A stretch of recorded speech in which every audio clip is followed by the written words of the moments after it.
ओम गम गणपते नमः। ओम श्री परमात्मने नमः। पहला अध्याय। धृतराष्ट्र बोले, हे संजय, युद्ध धर्म भूमि कुरुक्षेत्र में इकट्ठे हुए युद्ध की इच्छा वाले मेरे और पांडु के पुत्रों ने क्या किया।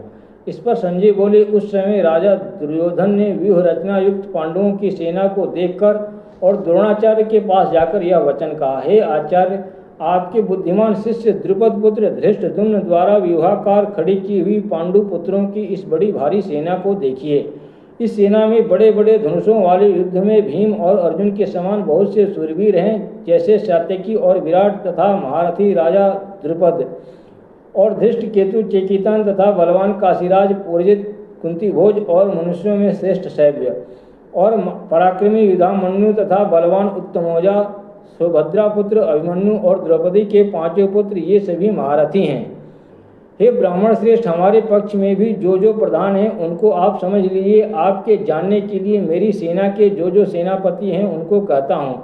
एक तो स्वयं आप और पितामह भीष्म तथा कर्ण और संग्राम विजयी कृपाचार्य तथा वैसे ही अश्वत्थामा विकर्ण और सोमदत्त का पुत्र भूरिश्रवा तथा और भी बहुत से शूरवीर अनेक प्रकार के शस्त्र अस्त्रों से युक्त मेरे लिए जीवन की आशा को त्यागने वाले सब के सब युद्ध में चतुर हैं। भीष्म पितामह द्वारा रचित हमारी वह सेना सब प्रकार से अजय है और भीम द्वारा रचित इन लोगों की यह सेना जीतने में सुगम है। इसलिए सब मोर्चों पर अपनी अपनी जगह स्थित रहते हुए आप लोग सब के सब ही निस्संदेह भीष्म पितामह की ही सब ओर से रक्षा करें। इस प्रकार द्रोणाचार्य से कहते हुए दुर्योधन के वचनों को सुनकर कौरवों में वृद्ध बड़े प्रतापी पितामह भीष्म ने उस दुर्योधन के हृदय में हर्ष उत्पन्न करते हुए उच्च स्वर से सिंह की नाद के समान गर्ज कर शंख बजाया। उसके उपरांत शंख और नगाड़े तथा ढोल मृदंग नृसिंहादि बाजे एक साथ ही बजे। उनका वह शब्द बड़ा भयंकर हुआ। उसके अनंतर सफेद घोड़ों से युक्त उत्तम रथ में बैठे हुए श्री कृष्ण महाराज और अर्जुन ने भी अलौकिक शंख बजाए। उनमें श्री कृष्ण महाराज ने पांचजन्य नामक शंख और अर्जुन ने देवदत्त नामक शंख बजाया। भयानक कर्म वाले भीमसेन ने पौंड नामक महाशंख बजाया।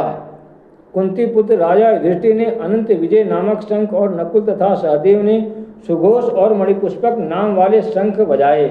श्रेष्ठ धनुष वाले काशीराज तथा महारथी शिखंडी और धृष्टद्युम्न तथा राजा विराट और अजय सात्यकी तथा राजा द्रुपद और द्रौपदी के पांचों पुत्र और बड़ी भुजा वाले सुभद्रा पुत्र अभिमन्यु, इन सब ने हे राजन अलग अलग शंख बजाए।